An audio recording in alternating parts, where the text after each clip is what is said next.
Hi all, I'd like to go over my round 2 game recently in the FIDE Classic Open. It was against IM Roberson, 2-4-1-2 FIDE. I was 2-1-2-8, so I wanted to play something quite solid. After e4 I had prepared something special for the game, what is known as the closed Chigorin defense. So here, knight f6, after castles bishop e7, rook e1, b5, and now instead of castling here, the move d6. It's a little bit of a finesse. If castles, I thought white can consider things like even d4. I don't want to get involved in that particularly. So d6 kind of declares the intention it's not going to be a martial gambit though. c3, and now I castle h3, knight a5, bishop c2, c5. So it seems a very logical way of trying to increase pressure on the centre, and also the bishop maybe fianchetto later in that c-file to be useful. d4, and the most solid move in classical queen c7, I played queen c7 here, just supporting e5. So black is maintaining the central pressure, knight bd2. It is a very, very solid position indeed to play. Now here there are some options actually. Bishop d7 or c takes. So in Lightbook actually the most popular seems to be c takes, this position with knight c6 here, because now there's potential nuisance moves available like knight b4. Say knight b3. This knight b4 is rarely played though. a5 is interesting here. This is very popular. For example, this is active play for black. And the thing about it is, it doesn't look, that shaky for king safety here. Black's seems to have some extra space on the queen side, so it seems a very interesting, solid, but kind of aggressive way to approach the position. But you've always got to look out for d5s. I think the idea for white is maybe with that extra central space, these could be weaknesses later, but black could try and exchange off the dark square bishops and try and play on the dark squares. So this is a viable way of playing the position, to play c takes d4. It's very, very popular. Now, I was influenced by Lilienthal in the 1940 USSR Championship in the Evolution of Style series. Actually, I was looking at a lot of his games, and he was always playing the closed Chigorin with great success as black to hold or win with the black pieces. Now c takes d4 is active.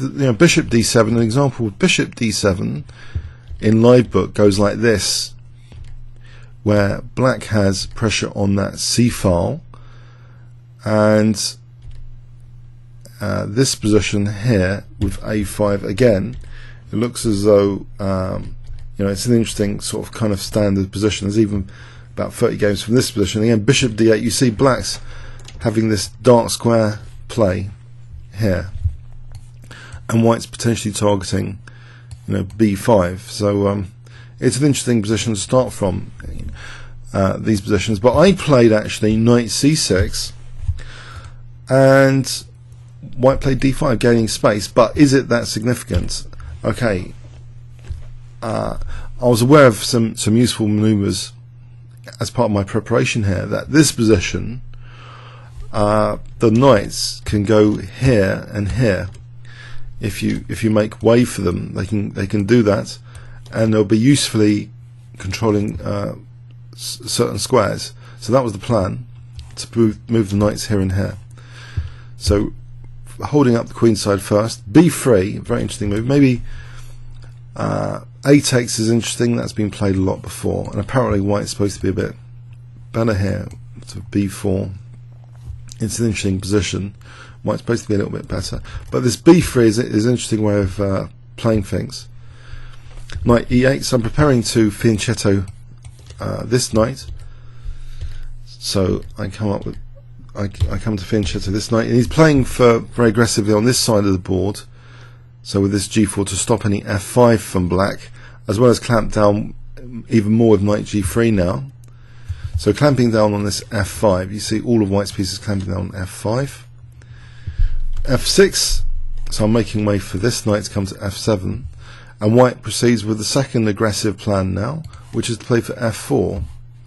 So on f7, f4. I'm trying to liberate this bishop on this diagonal.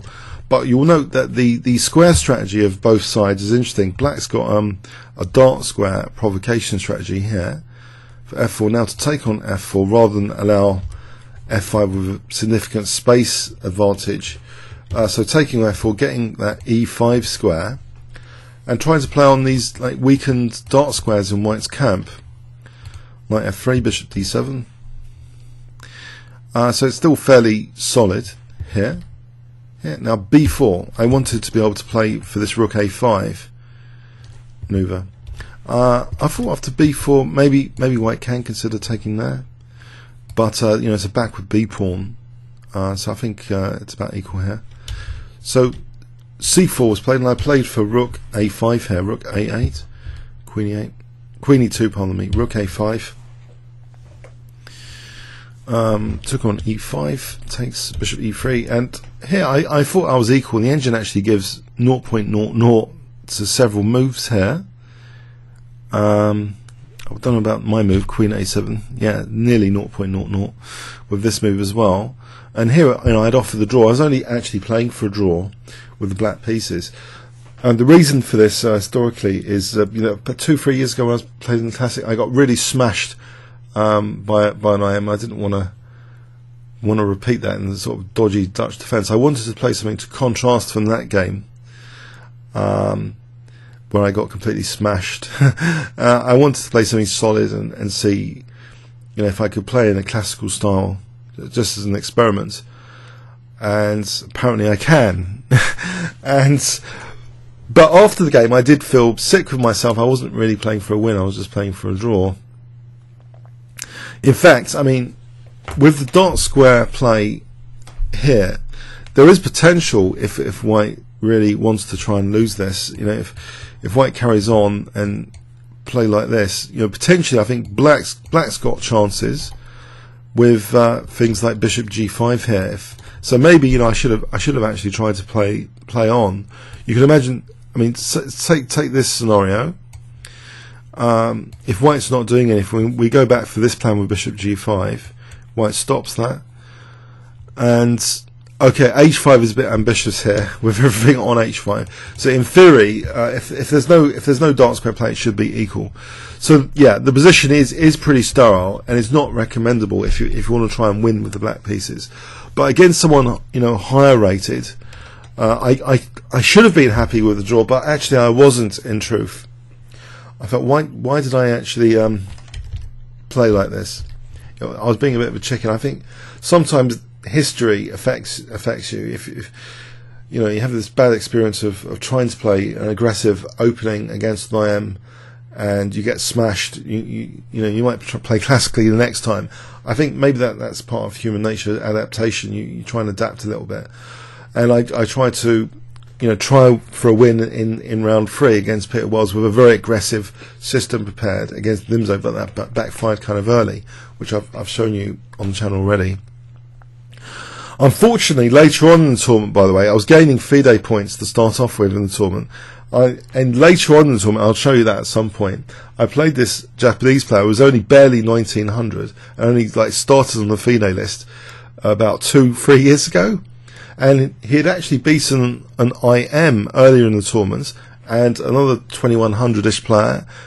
And yeah, I played the Leningrad Dutch later on, you know, in that round against this lower-rated Japanese player, thinking, you know, no one's ever played it against him. I only found 5 games against the Japanese player in Livebook in total. I think less than 5 games, and he just knew what he was doing. And I got an opening disadvantage and lost miserably. And so the point is, you know, maybe it's often good to play solidly even against lower rated players, especially if you're putting your FIDE rating. It's like gambling your FIDE rating by playing something you know, controversial where the opponent might install a big opening advantage, and that's what happened. I'll try and show that game soon, but you know, I don't know, you know, sometimes you can play solidly, sometimes you can play aggressively. I guess it's the regret factor after. There was a little bit of regret with this game, even though I gained FIDE points and it was a very solid draw, but I wasn't exactly playing for a win. On the other hand, it could be argued as well, though, that my opponent didn't have to play this way with the d5. The more open continuation, of course, is, as I've highlighted here, instead of knight c6 provoking d5, is for black to take on d4 here. And actually this is the engine move as well. It coincides with the top engine move, c takes, bishop e6. But that's not theory, bishop e6. It's quite a low live book move. The move here in theory is knight c6. So as I mentioned, this is the more open way of playing the position. So, you know, it's got some life in it. You don't have to just have the Griffin center and be cramped. You get, I mean, here you get some, you know, queenside space compensation for that d5. So clearly this is another way of playing the position. But the way I've played it is like extremely close, but kind of solid. If the knights go to g7 and f7, it seems a very, very good system. And IM's on YouTube as well, like Chess Explained has also used this system a lot. I think he's abandoning it because it's passive. But for my purposes, for drawing with an IM, it was pretty solid. So I looked at a lot of Lilienthal games. I looked at a lot of YouTube games, and this was a neat. I thought this was a neat, you know, knight maneuvers. And yeah, if the dark square play is, if you're careful about the dark square play, you've got potentially dark square opportunities. And you know, f4, you know, you get that e5 square. It's just very, very solid. I don't see, you know, I just couldn't see any tactical resources which were that frightening during the game. Yeah, I think the only thing of note was when timing a rook on a8 to avoid a sack on e5 with d6 with queen d5.